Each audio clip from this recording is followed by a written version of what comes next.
Voilà, l'objet de cette rencontre, c'est qu'on est venu pour faire un point de presse par rapport à deux choses. La première, elle concerne les travailleurs des mines et la population de Kédougou. Parce que nous sommes un syndicat qui fait le terrain. Nous avons banni les syndicalistes de bureau et de presse pour résolument entrer dans le terrain. On a fait 3 fois les mines en presque 6 mois.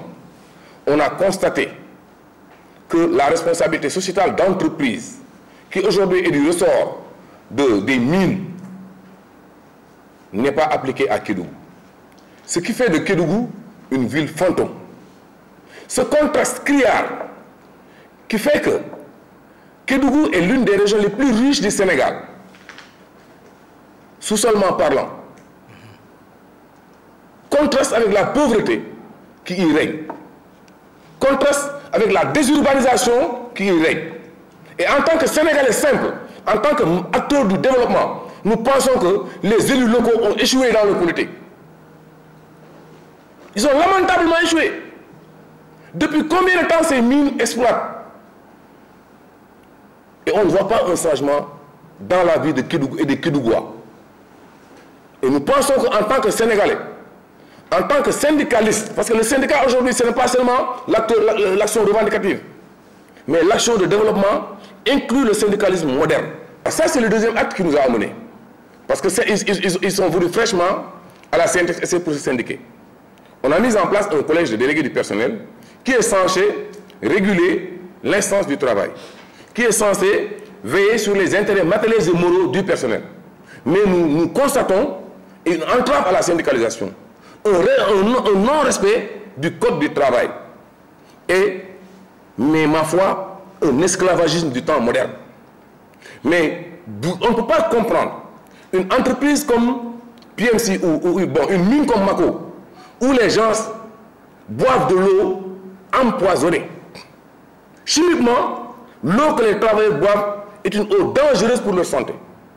Et aujourd'hui, les paramètres de normalisation de ces eaux, de potabilité de ces eaux, leur sont affichés par leur machine, qui à chaque fois affiche au rouge et le high, mais ça n'empêche pas à ces gens-là de ne pas laisser ces personnels-là boire avec cette eau-là. Donc on a demandé à l'aide aux travailleurs, via cette conférence de presse, d'amener leurs bouteilles quand ils vont au travail. Parce qu'ils sont en train de mourir à petit feu. Ça, c'est un danger imminent. Et la direction de la mine le sait, mais quelques travailleurs l'ignorent. Nous, notre devoir, c'est de tirer la sonnette d'alarme. Parce que ces travailleurs-là que vous voyez sont des pères de famille. C'est des soutiens de famille. C'est des gens qui doivent vieillir. C'est des gens qui sont censés aller à la retraite. Mais s'ils continuent à boire de ce taux, dans quelques années, il y aura beaucoup de maladies qui vont tous les emporter. Et nous pensons que c'est notre devoir de tirer sur la sonnette d'alarme. Par rapport à ces travailleurs-là, il y a beaucoup de licenciements abusifs. Même des candidats à la délégation qui ont été licenciés pour faute de tests Covid-19. C'est une catastrophe. Dans les entreprises bien organisées, une entreprise aussi riche que la mine doit pouvoir chercher des tests de diagnostic rapide pour que quand les gens viendront de break, en 10 minutes, ils doivent pouvoir faire le test et entrer dans l'usine. Mais vous avez 6 jours de break, vous voyagez de Kédougou à Dakar 2 jours, vous êtes obligé de revenir 2 jours avant pour faire le test le samedi, parce que la mise en place de la structure sanitaire ne travaille pas 7 jours sur 7. Donc cette instance ne travaille pas le dimanche. Comme si vous venez le samedi et que vous êtes venu en retard, soit ils sont fermés, soit le dimanche ce n'est pas fonctionnel, le lundi vous n'êtes pas autorisé à entrer dans la mine et on vous renvoie. Face à cette stratégie, que comptez-vous faire concrètement? Ben, ce qu'on compte faire, c'est qu'on compte déjà mener le combat en interne. Ce sont les délégués eux-mêmes qui vont prendre leurs responsabilités et essayer de lutter. Nous, on a tiré la sonnette de l'alarme par rapport à l'inspection du travail. L'inspection du travail est l'organe de l'État qui est censé réguler et normer les relations de travail.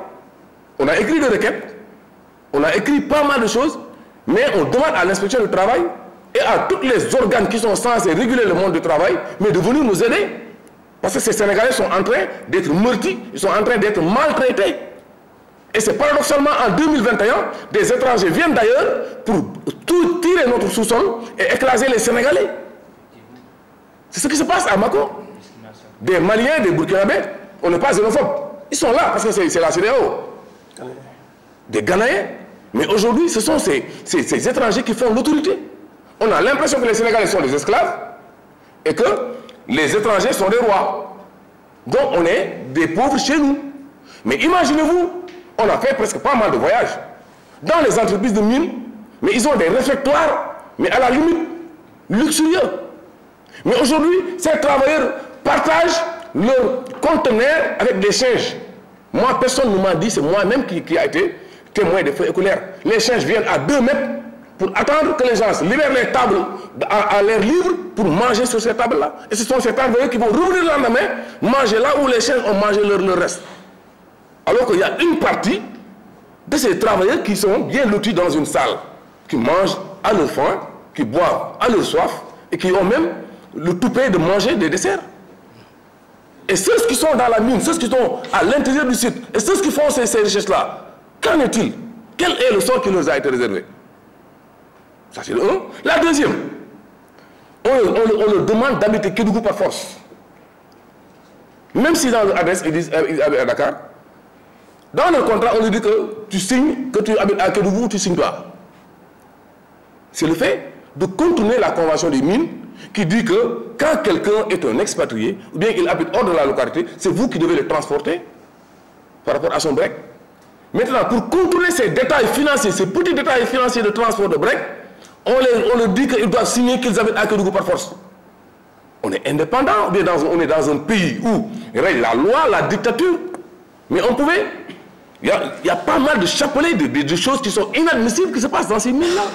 Mais ces démarches, nous, on est quand même en phase avec la législation. Ce que nous donne le droit, c'est de mettre en place un syndicat qui sera représenté par des délégués du personnel légalement élus et qui vont défendre les intérêts matériels et moraux.